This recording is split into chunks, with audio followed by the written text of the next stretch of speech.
What's going on, everybody? It's Mike here from AXU Garage, a channel that's built for today's Acuras, Hondas, and all of the classic. Now, behind me, we have two perfect examples to show you guys.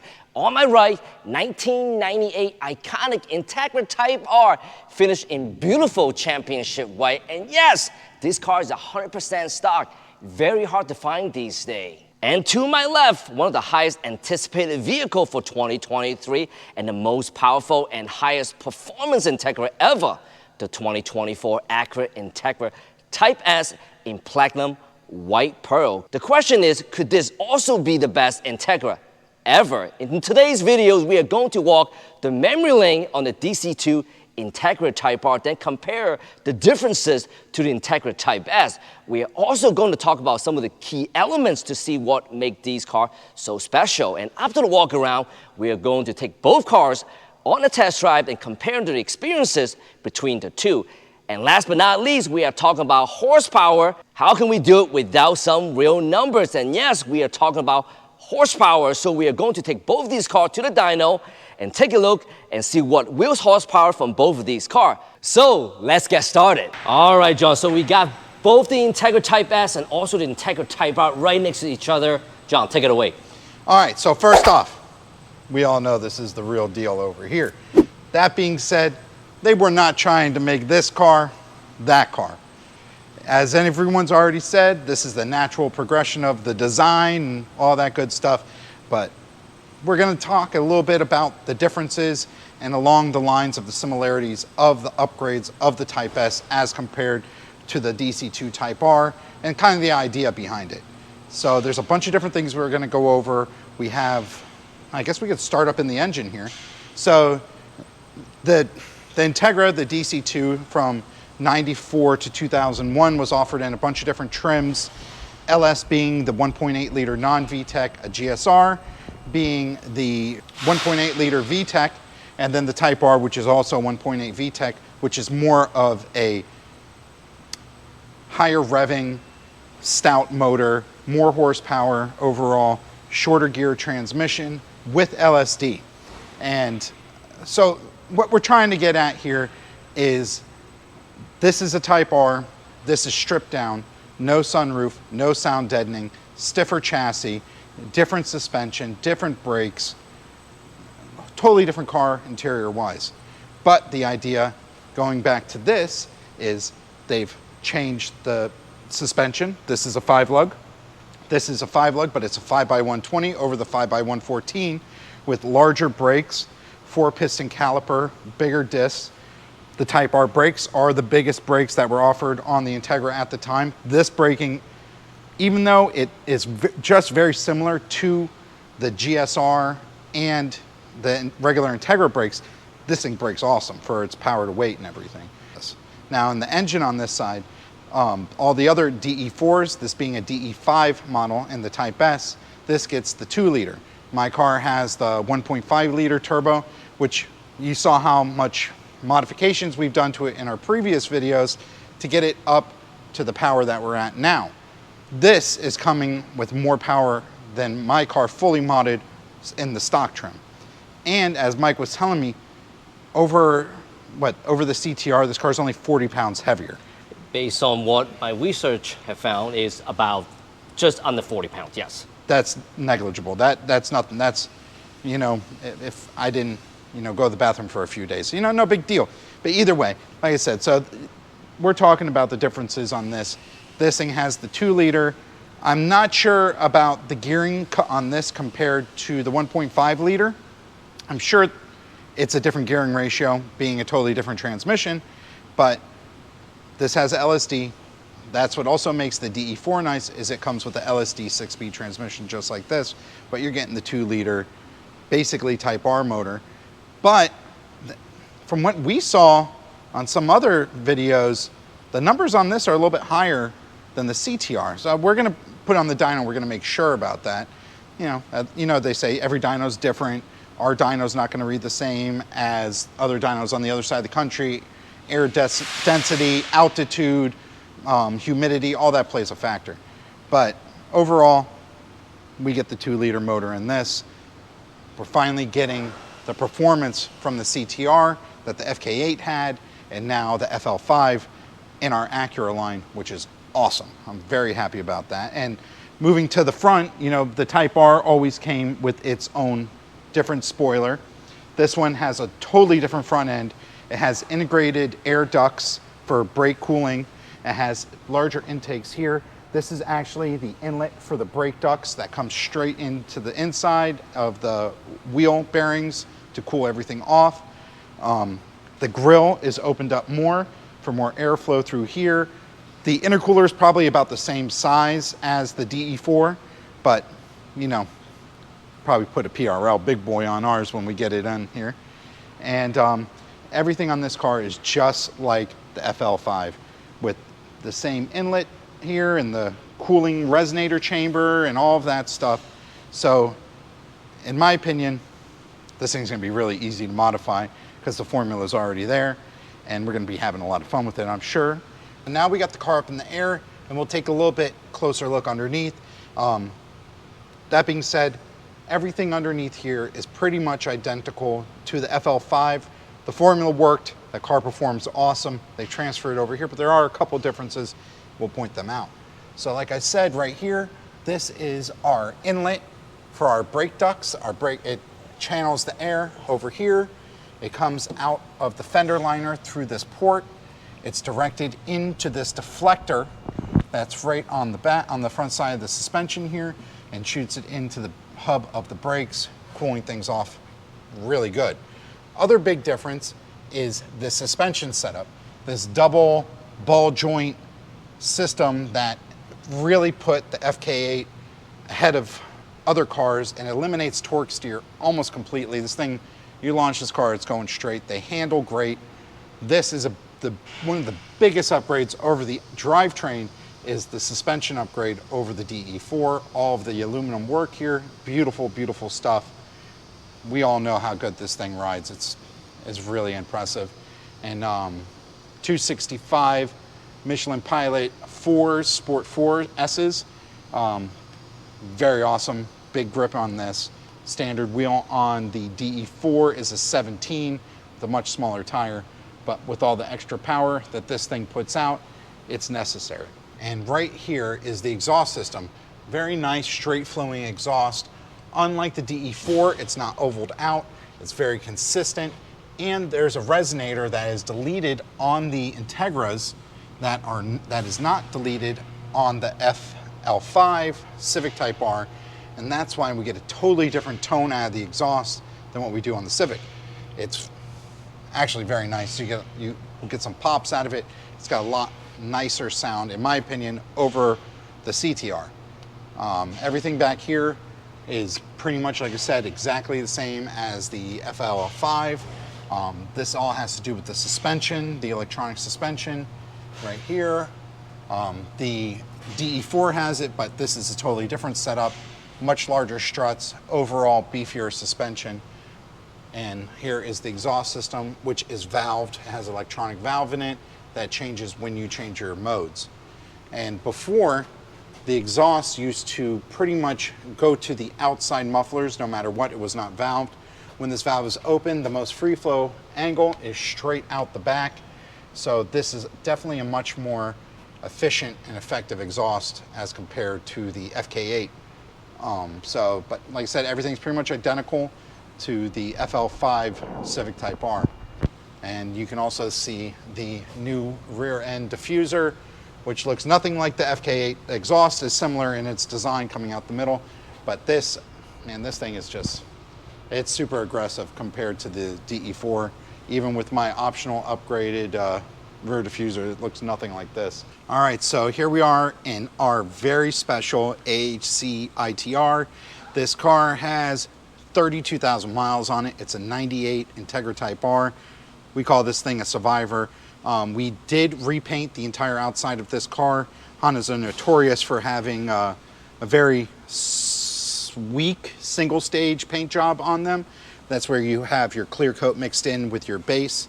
And it was an effective, cheap way to paint cars back, but it just doesn't hold up. This is a base coat, clear coat on here now in the same exact championship white.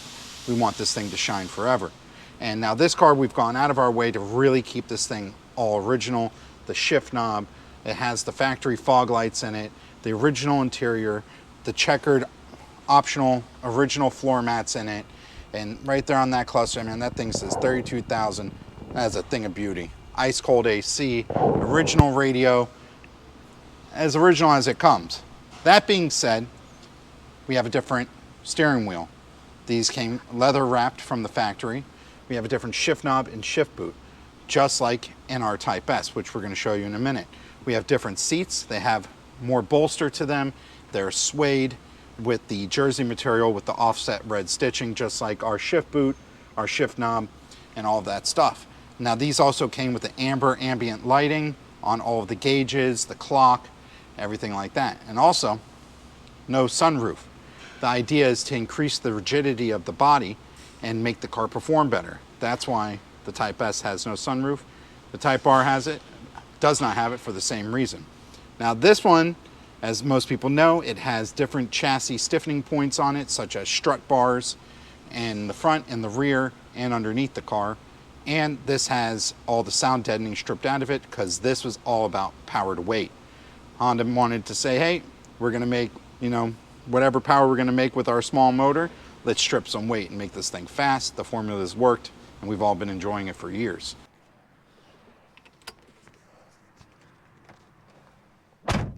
Well guys, always amazing to get behind the wheel on a DC chassis Integra.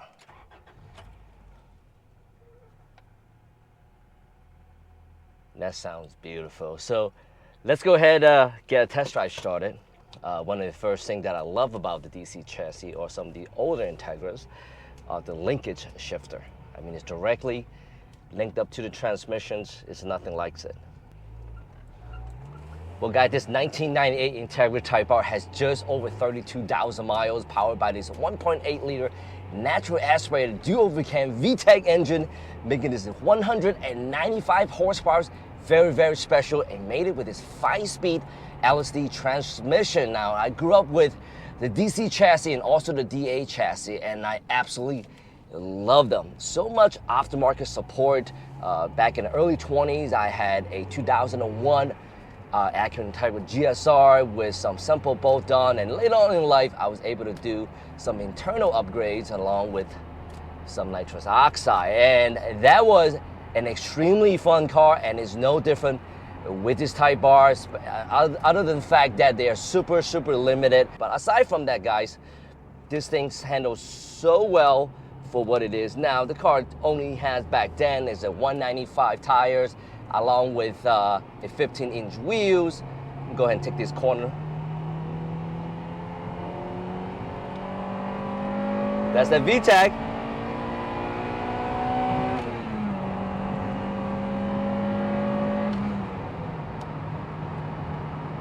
I mean, it's nothing like a VTEC engine. It's just nothing replaces that amazing sound. Now, this car has the factory OEM intake, so a lot of folks who put an aftermarket intake, you can really hear the VTEC echo through the entire cabin. But now this is all pretty much masked in with a factory intake system, but it's still got this amazing sound coming from this dual cam VTEC engine. And guys, what makes the DC Type-R so special, besides the special powertrain, that they're super limited. Back in 1997, that was the first year that was introduced Type-R trim for both the Canadian market and the US market. I believe there was like less than 1,000 were produced. I don't know the exact production numbers. If you guys do know, hey man, drop that comment below and share your knowledge with the community. 1998, the year after that, the DC for the US and the Canada market received a facelift. This is what this one is. Type-R trim was also introduced, only available in championship white, just like the 1997. Now, the Type-R came back to the US market in 2000 and 2001 in both Phoenix Yellow and also in black. I'm gonna tell you what right now, getting behind the wheels on this car here definitely bring back a lot of amazing memories.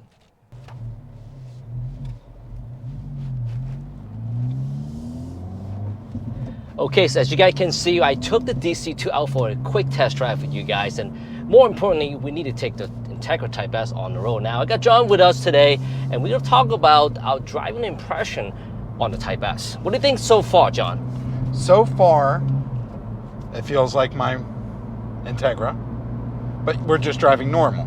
You know, the bolster, the seat, totally different seat setup, very comfortable, yet I have a lot more bolster in it, which gives me a little bit more, or I should say less moving around in the seat.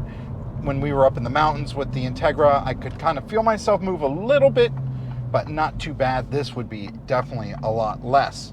That's definitely something I'm nice. Now, the other thing I can hear is the sound of it. The stock sound is pretty cool. And we drove Joe's FL5, and the exhaust does not sound the same as that. This car sounds totally different. I mean, I gotta say, for a conservative company like Acura, I was quite surprised that they would come up with this exhaust system. It's very refreshing that they're thinking outside the box right now. Definitely a big plus with the car is the sound. I mean, if you're buying this Type S trim, it's a manual, it's going to be driven, and you want that excitement and sound that comes with it. And I think it makes sense. It's a good move in my book. Yeah, I gotta say, you know, for the Type S, one of the things, the main differences between the FL5 and the Integra Type-S, yes, it's brother and sister, or brother, big brother, little brother, whatever you want to put it. You can definitely drive this every day. Definitely a lot softer suspension compared to the FL5. When you put a plus R mode on FL5, it's stiff, right? It could get overwhelming. You know, the fortunate thing is I'm able to get behind the wheels on both cars, and I can really test it out between the two. And I gotta say, right now we're on Sport Plus, and it's very, very comfortable. It is. Sport Plus is the highest mode on this car. The CTR has R Plus mode, and that also allows you to disable traction control completely. This one still leaves some traction control on it. Now you hear that on little shifts. Now you probably, I don't know if you can hear it on the camera, but we're getting some pops on just regular light shifts. That's pretty cool. And the cool thing about that, if you don't want the popping, the crackling, you can always turn to a different mode. And close the valve, right? Exactly, and that was eliminate pretty much 90% of it. And again, driving impression, I'm gonna say I've been behind the wheel for at least 20, 30 miles within the past couple of days, and I really gotta say, this is such a comfortable car. Have almost, I gotta say, zero torque steer, doing even an aggressive driving and low speed. It does not pull one side or the other. Got great torque. The power is very, very linear. Again, very close to the FL5. And it handles so well, and with the power delivery, the new power plant is certainly different from the DE4. Oh yeah, that I'm sure of. I haven't got my hands on this thing yet to give it my you know, my special driving skills, but you know, I'm sure at one point I will. Now I think it's the time that we're going to take this car to the dyno, and John and I is going to take this car maybe for another 20 minutes test drive, and we're going to head down to Hobby Tune, and we'll see what the Integra Type-R and also the Integra Type-S do on the dyno. That's going to be pretty cool, seeing a bone stock Integra Type-R. When I say bone stock, she's stock, and we'll see what that.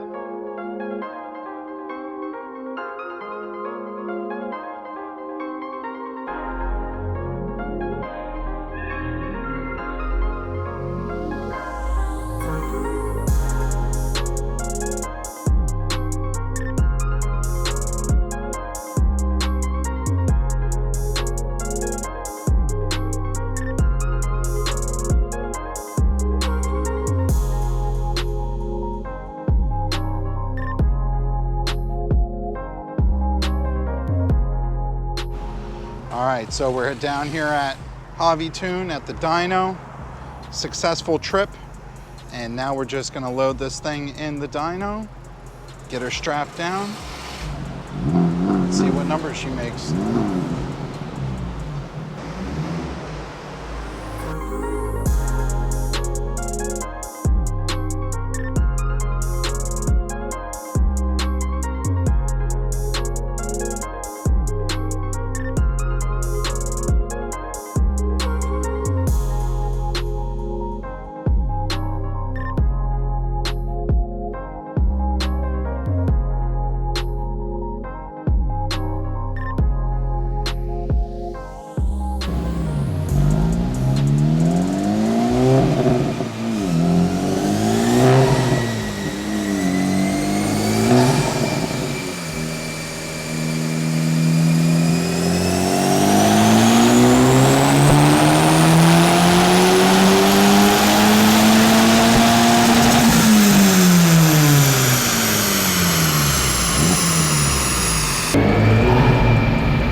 right, guys, so we got 2 runs so far. Let's take a look at the result here. We got 289 and 320 torque on the first run. Second run, 283 and 318. I think the car is getting a little warm, a little heat soaked, so we let it cool off a little bit, and then we probably do 1 or 2 more pull, and we'll compare the differences.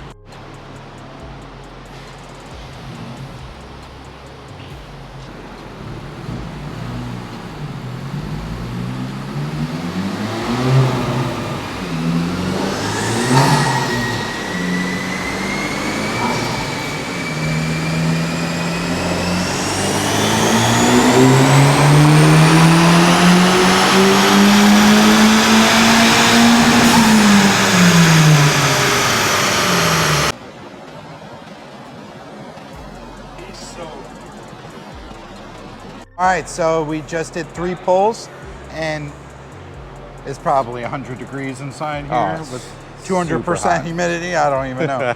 But so, what were the numbers, TJ? Just under 290. So like 289. We'll call it 290. We'll call it 290. We'll round it up. Point whatever.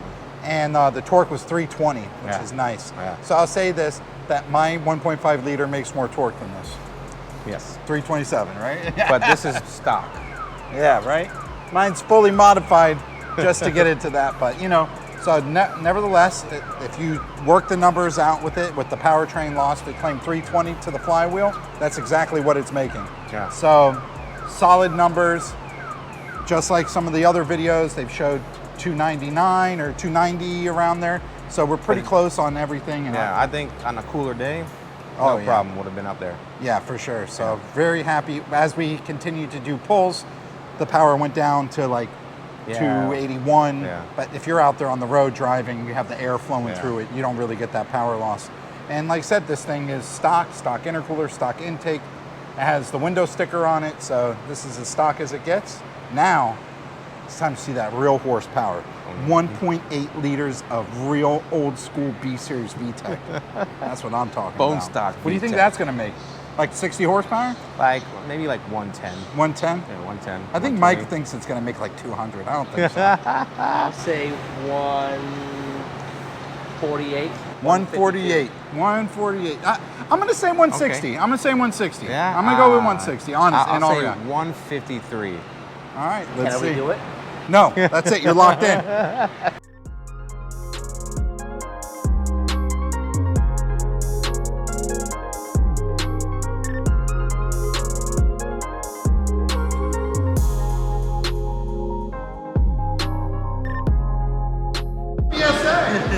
Where's the traction control on this one? Yeah, so like do the hazards a couple times.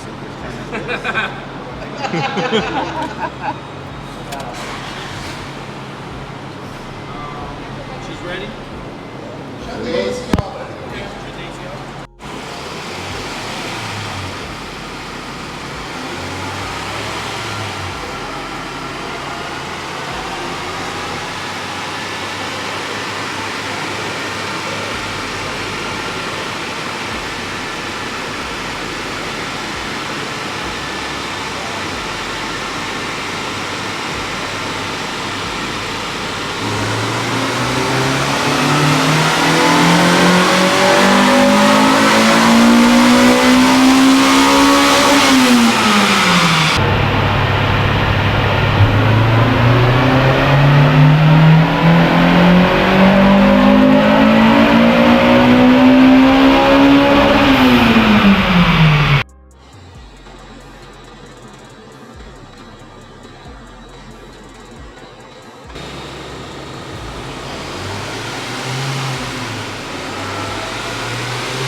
All right, so the numbers are in.